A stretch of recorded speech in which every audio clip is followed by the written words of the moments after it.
Hi, I'm Tim. Welcome to Watchbox, and thanks for logging on. If you love this watch, email me, tmosso at thewatchbox.com. It's in the description below, your purchase and pricing email question line for buying this or any watch you see here on our channel. Reach out to me directly at tmosso at thewatchbox.com. Today, we're discussing a 2015 stainless steel limited edition of 38 pieces in 38 millimeters. This is the FP Journe Chronometre Souverain, part of the Acier series that saw off the discontinued 38mm case size back in 2015. There were 5 different models, of which 38 were built of each timepiece. This, being a relatively wearable 38mm case, is versatile and suitable for a broad range of wrists. 44.3mm lug-to-lug, the timepiece is svelte at only 8.7mm thick with a 20mm spacing between the lugs. The discontinued 38mm case wears wonderfully, comfortably, and universally, as I can't think of any wrist that wouldn't be sized or shaped properly for this timepiece. I can recommend it for a wrist as small as 13 centimeters in circumference, which makes it a mighty unisex option if you are a lady who prefers a watch that isn't quartz, small, or diamond set. This looks great on any wrist. Easy to wear, comfortable, and we'll take a look at, real quick, the thinness of the watch. As it sits low, it slides under a cuff. It's a great dress watch.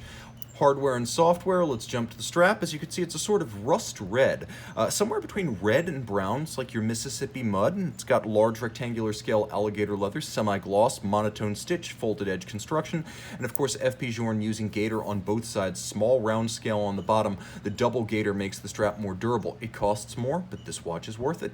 As you can see, pull tab spring bars, so you simply use your nail to pull the tab and remove the strap. It's that simple. Denuding for cleaning between the lugs or strap swapping. Most FP Journe watches feature pin buckles, even platinum complications, so this is exceptional in 2 respects. It's stainless steel like the case, that's exceptionally rare with FP Journe, and it's a deployant clasp rather than a pin buckle, so this is a wonderful accessory to have. Jumping back to the case itself, stainless steel and simple. Integrated Calatrava style lugs that blend into the case band. They also turn down rather tightly. You'll note Journe uses semi-curved spring bars so that the strap can be drilled close to the case and there's no impediment to its motion. The mid-case is defined by the polished center and the overlapping lip of the case back and the bezel. And then you can see the FP Journe signature knurled double dimple crown with a domed bezel profile. The dial is handsome, tritone. Silvery white for the hour track, gold for the Clou de Paris center, and then blue printing, an exceptional and unusual step taken to differentiate this model from the standard Chronometre Souverain series. So the nameplate, the calibrations on the center dial, the calibrations for the minutes and the hours outboard, all of that in lustrous blue. You'll appreciate the fact that the timepiece features cutaways to add other focal planes and depth to the dial, and it includes a reverse power reserve, much like a marine chronometer. That's the inspiration here. It is the Chronometre Souverain, after all.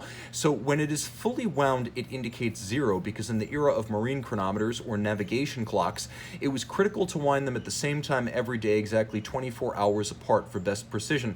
As a result, it was more important to know how many hours since you last wound the navigation clock rather than how many running hours remained. And thus, when this is fully wound, it indicates 0, or 0 hours since winding. Turn it over, and well, the 56 hours of manual wind power reserve are powered by twin mainspring barrels. They're not really there to give the watch a huge power reserve, though 56 hours is above average. They're there to provide even torque to the escapement. Adjusted in 6 positions with a twin barrel in series arrangement, you wind up with a very accurate timepiece. The 6-position adjustment, one more than the chronometer standard of 5, giving deviation nowhere to hide. Now, it's also a free-sprung balance architecture, so once adjusted, it remains very accurate and resolute in the face of shocks and disruptions on the wrist. I'll also mention that this timepiece, which is beautifully executed, includes, if we look very closely, of exceptionally large balance. It has an immense amount of inertia, and that's the last detail that FP Journe employs to ensure accuracy. As the more mass you give your balance, the better it shakes off shock or concussion-induced timing deviation. Finally, it beats away at 21,600 vibrations per hour, powered by the invisible train. As you can see the twin barrels and you can see the escapement, but you can't see the train that transmits power between them.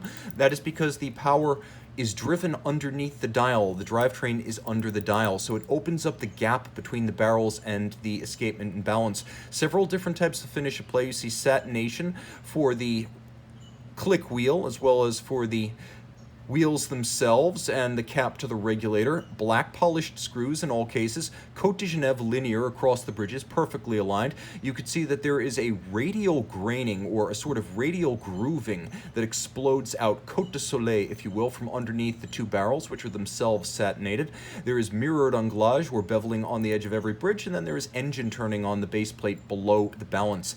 30 meters water resistant. It does have a substantial heft to it because, though it's a steel watch, the entire movement is made of solid 18-karat rose gold and FP Journe signature, and no detail left unmentioned. There is a lovely swan's neck style pocket watch inspired click spring.